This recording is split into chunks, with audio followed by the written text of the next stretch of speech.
As a clergyman, I've been working with people in the field of health for some 40 years now. And I've been working in teaching and research hospitals and in small clinics, particularly in churches where we have been developing a pattern of taking care of people by trying to approach them with a holistic approach. In these clinics we have a physician who has concern for the spiritual dimension of life. We have a nurse with similar concerns and a pastoral counselor who has specialized training in clinical psychology and clinical theology. So we've been trying to figure out, what does American medicine look like and what can we do about it? My particular field of interest has been in the area of prevention, preventive medicine. And so I found myself moving out from the medical school out into communities where I could test out the idea of how do you deal with people in the early stages of illness.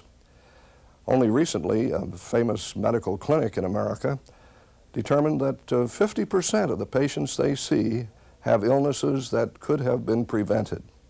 So I'd like today to talk about the idea of how does illness begin? Usually it begins slowly, it takes time, and in a way it's the body trying to tell us something about ourselves.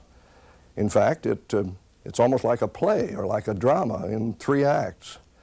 And so let me describe that with a wedge first, and then I'll divide that into the 3 acts of illness, and that's the title of what I'm going to talk about, the 3 acts of illness. So we'll take the wedge.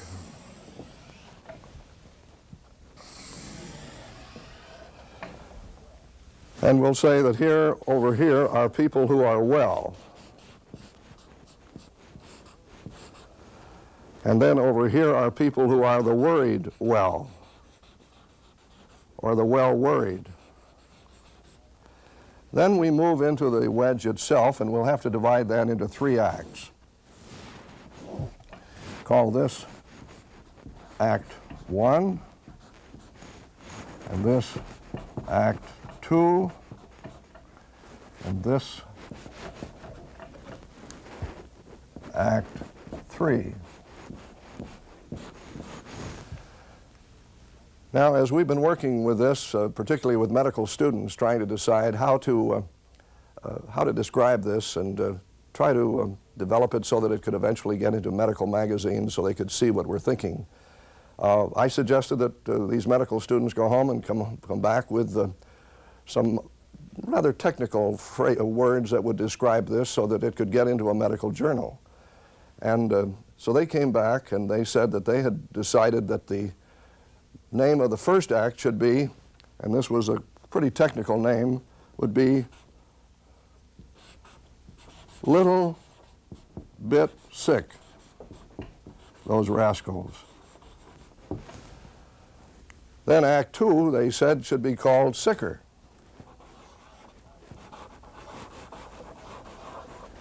And Act 3, the technical name would be Really Sick.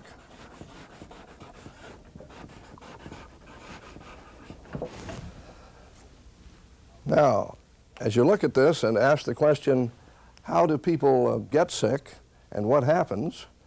Well, something happens out here in the worried well area, and then eventually they move into the sickness part of it, and let's just say here's a person who is just a little bit sick, and let's make that you. You are not feeling up to par.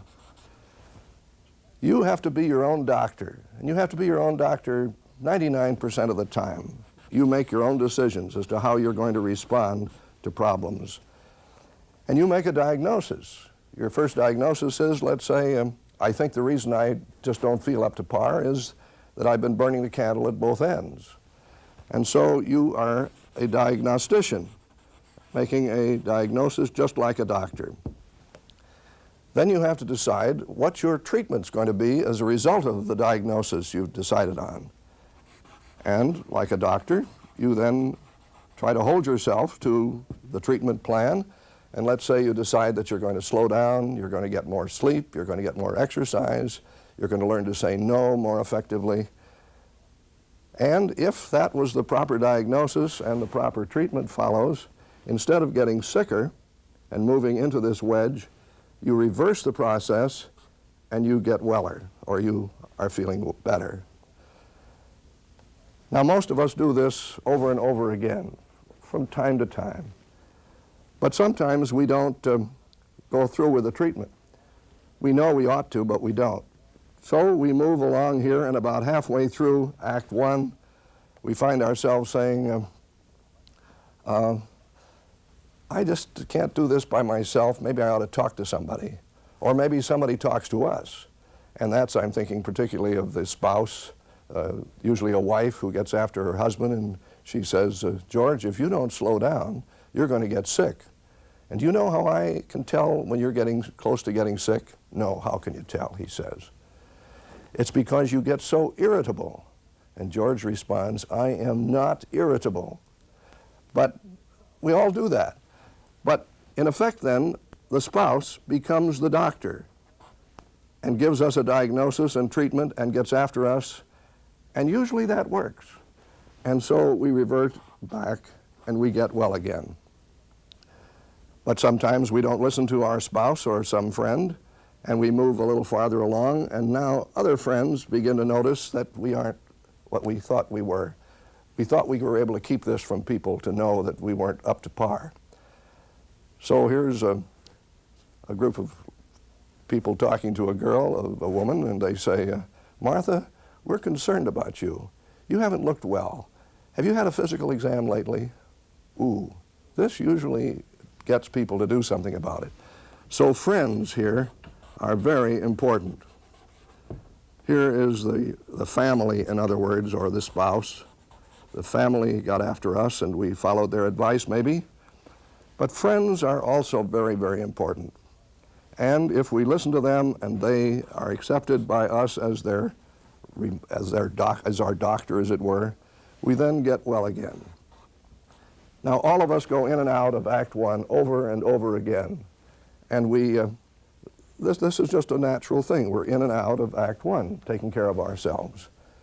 Now, you notice that we don't have any professional people here, no doctors or nurses at the present time. And what I'm particularly getting at is that I see the importance here in the field of preventive medicine, and I'm going to come back to this later, for all kinds of organizations and churches and other groups that help one another to stay well, to be recognized as a part of the whole field of prevention, preventive medicine. Now, suppose you don't listen to yourself or your family or your friends. You then move into Act 2. And Act 2 is where you are feeling sufficiently uncomfortable that you decide to see your family doctor. So you go to your family doctor and you tell her your troubles, and she listens to you and she gives you a complete physical, and then she says, you know, I really think your problem is related to your lifestyle. And that's a word that most of us don't want to hear from a doctor. In fact, doctors say whenever they mention that word, the patient becomes defensive and begins to say things like, well, I had these same physical symptoms a couple of years ago, and I went to a doctor and he gave me little blue pills and I felt fine. In other words, give me blue pills. Don't make me change my lifestyle. Nobody wants to change their lifestyle. And this is one of the things that doctors tell me over and over, that they try so hard in the few minutes that they have a patient in an examining room to tell them you ought to stop smoking or you ought to get more exercise or whatever. And they say 6 months later when the patient comes back, there's no change, just the same. So they get discouraged, and I can see that because we know that to change anybody's lifestyle is a long time process and usually requires that the person be in relationship to other people who are going through similar kinds of problems. But suppose that you do listen to this doctor and this was a proper diagnosis, you then get well again.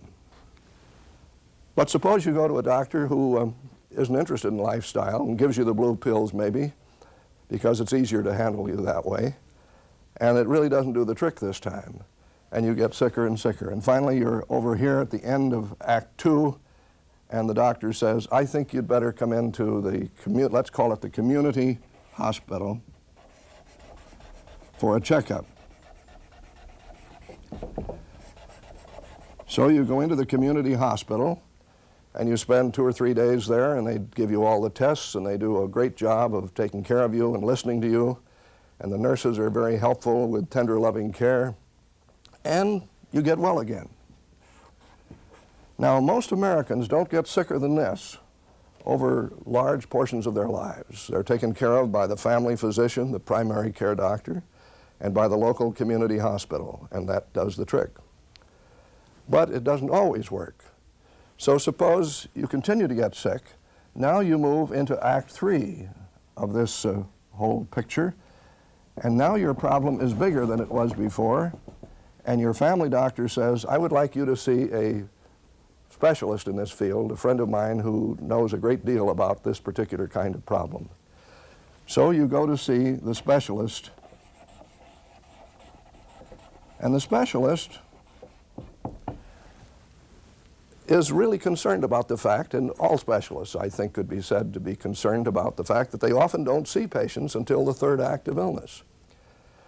One of them wrote this up in a medical journal, and he said, being a specialist is like going to the theater, but not being able to get there until 10 o'clock at night when the third act had already begun, and you slip into your chair and you watch the players and you listen to what they're saying, and you have a dickens of a time trying to make any sense out of this play because you didn't see Act 2 and Act 1. And so the specialists are saying, if only we could see patients earlier. And the family doctors are saying, if only we could see patients in the first act. And I wish I could say that that is happening, but in our present healthcare system, it isn't working very well. Specialists tend not to see people until later. Family doctors tend not to work in the first act of illness. But say you go to this specialist and the things work out well, and you get well again. And I've had my occasions to go to specialists who made things work out well, and I'm grateful for specialists, believe me. But sometimes it doesn't work. So you go back, and finally about here, you're feeling worse and worse, and the specialist says, I would like you to go to my alma mater, the Teaching and Research Hospital, where I took my training in the medical school, because there's a super specialist there. This is the Teaching and Research Hospital, where the super specialist is. And those people put their heads together in remarkable ways and do a remarkable job, and often we are healed through their efforts. And we are grateful for the tremendous progress that's been made in the whole field of medicine and surgery. So here we are. Well, one day as I was describing this to a group of doctors who were all teachers in medical schools, one of them said, this is a fairly accurate picture of American medicine as we see it, but this one man said, I was thinking of a wedge going in the opposite direction. And I said, come on up and show us. So he came up to the board and drew his wedge, and it looked something like this.